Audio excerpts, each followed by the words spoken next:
देश और दुनिया की तमाम बड़ी खबरों के लिए अभी सब्सक्राइब कीजिए न्यूज़ 7 को और देखिए हर खबर सबसे तेज। मैंने जमीयत उलमा हिंद का आज स्टेटमेंट आया है मौलाना अरशद मदनी जी का।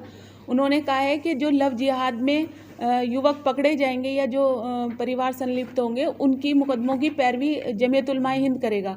तो मैंने इस पर जो है अपना कड़ी आपत्ति मुझे जतानी है और ये इनको कहना है कि आप आतंकवादियों के पैरवी करते हो, आप जो है लव जिहादियों की पैरवी करते हो।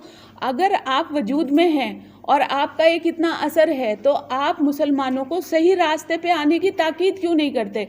आप उनको ये क्यों नहीं कहते? इस तरह के स्टेटमेंट आपका क्यों नहीं आया कि हाँ सरकार ने जो है वो अध्यादेश लाई है और इस बात की ज़रूरत महसूस हो रही है, तो ये चीज़ कहीं ना कहीं वजूद में तो है, तो इस चीज़ को रुकना चाहिए। मुसलमानों को जो है वो इस तरह से हिंदू लड़कियों को या दूसरे और मज़हब की लड़कियों को बरगला करके उनका धर्म परिवर्तन नहीं कराना चाहिए। इस तरह का स्टेटमेंट इनका कभी नहीं आता। उल्टे ये आया है कि हम जो है इस तरह के लड़कों के मुकदमों की पैरवी करेंगे। इसका मतलब क्या है कि वो मुसलमानों को गुमराह करने के लिए प्रोवोक कर रहे हैं कि आप इस तरह से करो, हम आपकी बैक पर हैं, आपको परेशान होने की कोई ज़रूरत नहीं है।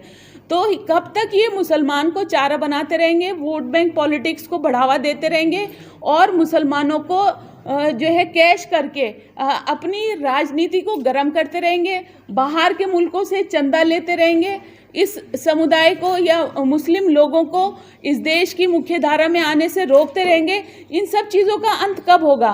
अगर इन्हें पैरवी ही करनी थी और ये मुस्लिम समुदाय के इतने हितैषी थे तो इन्हें 3 तलाक के मुद्दे को लेकर के इस तरह से सुप्रीम कोर्ट में महिलाओं को बेइज्जत नहीं करना चाहिए था, उनका विरोध नहीं करना चाहिए था। इन्होंने शाहबानो के टाइम से लेकर आज जब सायरा बानो या सोमोटो रिट पिटीशन जो हम लोगों ने फाइल हुआ था तो उसमें हम लोगों ने जब ये लड़ाई लड़ी 3 तलाक की तो इन्होंने ज़बरदस्त विरोध किया, जगह जगह हम लोगों पर हमले करवाए।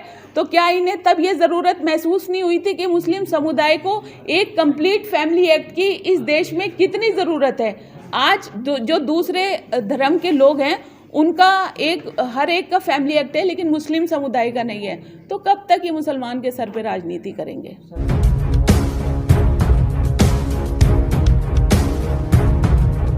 देश और दुनिया की तमाम बड़ी खबरों के लिए अभी सब्सक्राइब कीजिए न्यूज़ 7 को और देखिए हर खबर सबसे तेज।